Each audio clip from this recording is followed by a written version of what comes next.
Yeah, I suggest you go outside and step on grass, preferably barefoot. That's even better. I'm just back from a beautiful walk with my wife. We do this like every given day. We walk down to the beach, step on the sand, walk on the sand, and walk in the water with the waves, right?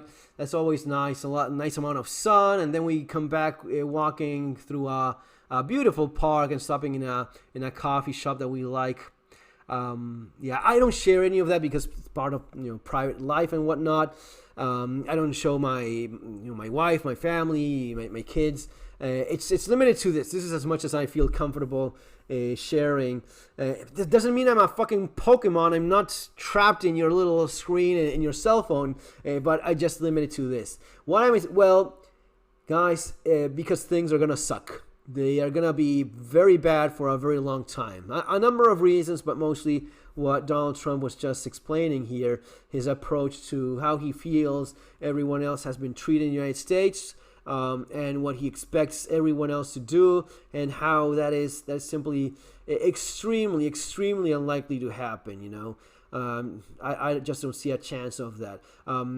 Before we go on, as always, you really want to get prepared for what's happening and what's coming your way, basically no matter where you are. I suggest you watch the content of the channel. You have my books as well, Surviving the Economic Collapse. You have the audiobook version of Surviving the Economic Collapse as well. Don't worry, it is printed locally, wherever you happen to be. If you're in the United States, this is a book that, unlike all of the other stuff made in China, this will be printed in good old USA, right? And I actually like that. I like that a lot. Audiobook version or paper version printed in your own country, as well as street survival skills. And I remind people of that because I was reading some of these comments, and I'm a little bit concerned by how little so many people don't quite understand what's going on. Relax and buy the dip, says Sidrain. Yeah, that's actually good advice. My advice would be wait a little bit more, because the dip, given what just Donald Trump just said, is probably going to be more of a dip than you think. It's market jitters. Oh my God, no, it is not. This is the market really freaking out because we don't see, there's no light at the end of the tunnel. There's no tunnel. Well said. Fernando is fine for recommending knives and flashlights, but I ignore him as soon as he starts talking about money, finances, or investing in commodities like gold. Yeah, I've been so wrong about gold. It's not as if gold has reached an all-time high and it is the thing that everyone, including the United States, is accumulating like crazy. It's not as if there's a queue in London from every country in this planet trying to get back their own gold. No, you're right. I have no idea what I'm talking about. I've been writing about this. I've gone through a financial collapse myself, a full-blown economic collapse myself. I've been writing about this for years, and I get paid for doing this, right? I get paid for advising people what to do. But no, you're wrong. I have no idea. Yes, this is an overdue correction. No, it is not, because there was no tariff that needed to be corrected. There is no overdue correction. That is part of the problem. Let's listen to what Donald Trump was saying, and you'll see what I mean. Cars, Mercedes. Past two. And we take their cars, Mercedes, Volkswagen, BMW. We take their millions of cars. They take no cars. So, as I was saying in a previous video, what Trump showed in those famous, those big cards, those big things that he had about the tariff adjusting by, those tariffs were not actually tariffs. That was in fact what he's talking about now, which is a trade deficit. Saying that a trade deficit is a tariff is like me saying that my blood pressure is a tariff, or my high score in Fortnite is a tariff. It is not. You can't just go around making shit up like that. But saying that that's what they were showing. They were showing a trade deficit and saying that was a tariff. It is not. A trade deficit simply means that you're buying more from someone than they're buying from you. If you go to the grocery store and buy a lot of stuff, the grocery store is not taking advantage of you. You're just buying stuff that they're selling. You're giving them money. You're getting goods in exchange, right? That's how free market and capitalism has always worked. There's nothing there that is unfair about it.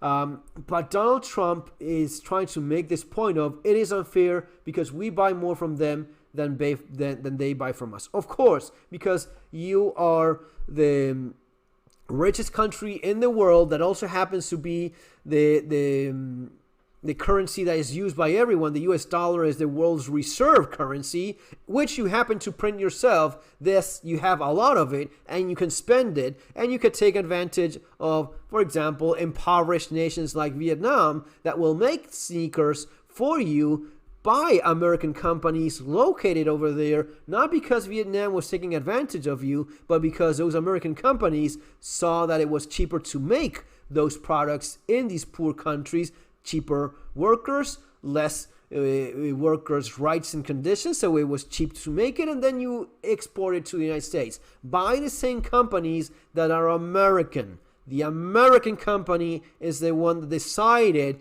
to send manufacturing over to Vietnam, China, or elsewhere. It was not the evil Vietnamese guy that is barely surviving that was taking advantage of you, right? You can actually make the case that it was the other way around. But let's keep on listening as of why Trump thinks it's unfair that Europe sells more cars than America.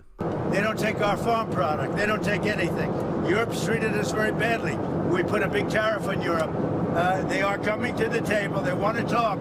But there's no talk unless they pay us a lot of money on a yearly basis. Number one for present, but also for past.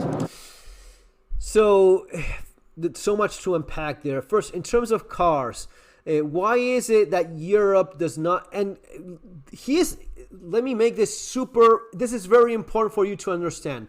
For these people, like my friend here, Joe, this is overdue correction. There's no overdue correction. He just said it. He just confirmed what I just told you. There was no tariff. There's a trade deficit, which is a completely different thing. A trade deficit means you're buying more from us than we are buying from you. We're buying more products from you than the other way around. That is not unfair. That's simply because I want the products you're selling. You obviously don't want the products I'm selling bad enough to pay for them.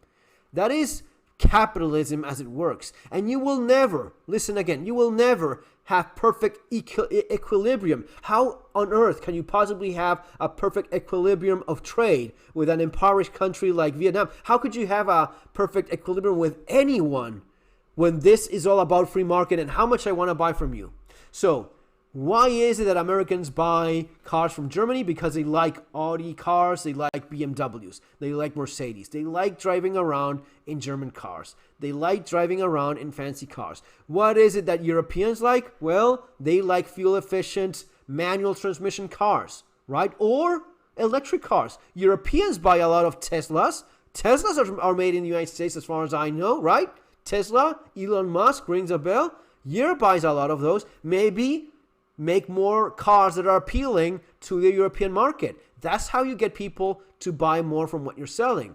In terms of the agricultural products, Europe has very strict regulations in terms of the chemicals and pesticides and ingredients you're allowed to have in food. Goes for everyone, for people doing these things in Europe and for people buying this stuff from abroad. You will never convince people in Europe to buy products from the United States that are more expensive, less healthy, and of worse quality. An example of that would be chocolate.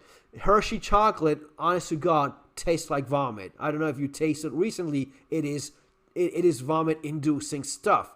It is still more expensive in the United States than chocolate is in Europe. Why? Because of lobbying. Because of corporations lobbying so as to have a product in the United States of worse quality, worse price, and less healthy for the consumer. No, you're not going to convince anyone in Europe to buy Hershey chocolate made in the United States than awesome chocolate made in Europe and cheaper. So these are the problems that you're facing. Then he says they will just have to pay us then. If you don't want to buy from us, again, not a tariff, trade deficit.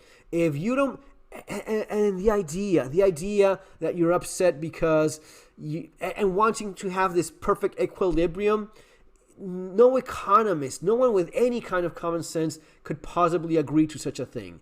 But I think that there in the end, when he says they will have to pay us, and they will have to pay us from before, right? It's like a reciprocal, like money on a yearly basis. Europe, they are coming to the table. They want to talk, but there's no talk unless they pay us a lot of money on a yearly basis. And there's the problem. That's the final big problem, which is, after all of the bullshit about tariffs, which were not tariffs, about all of the bullshit of we want perfect trade equilibrium because of the trade deficit, that again, no economist could ever possibly, no one with common sense could possibly be upset about. That's why it was so surprising. Then he says what he's really thinking. Guys, they will have to pay us, right? If you want to deal with the United States, you need to pay a tribute. That's what's going really on here. That's what really is going on here. Trump wants a tribute or a tax just for doing business with the United States, right? And basically, you need to impoverish your own countries to pay a tribute for the privilege of dealing with the United States and using the US dollar. Not only have we been benefiting for so many years by printing the currency of the world, right? The backup currency of the world that we manage to print ourselves as much as we want. Besides that, you need to pay a tribute for this vassal state relationship. I don't see it happening. I don't see China doing this. They have no need to do something like this.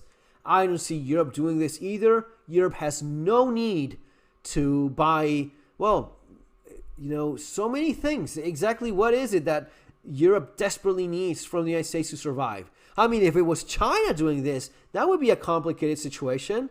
But China will not do this. In fact, this only strengthens the relationship from everyone that the United States is now at war with, at least for now economically. Who knows how this thing will continue? But this right here shows that there's no possible solution.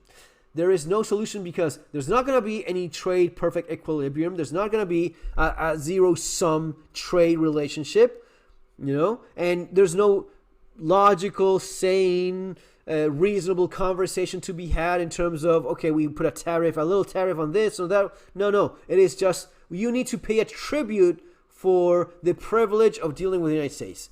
I don't see anyone else going along with this. I think this will get a lot worse, and maybe that is the idea all along. Maybe the idea is, as many have said, is a great reset. Break the economy of the world, start over in conditions that are more favorable to the people that were always running things in the first place, right? The people that benefit from the misery of others, the people that actually convinced you that Liberation Day or Freedom Day was 30% taxations for all Americans on products brought from abroad. Somehow, people were actually clapping along when that was announced. It's pretty wild. See you next time.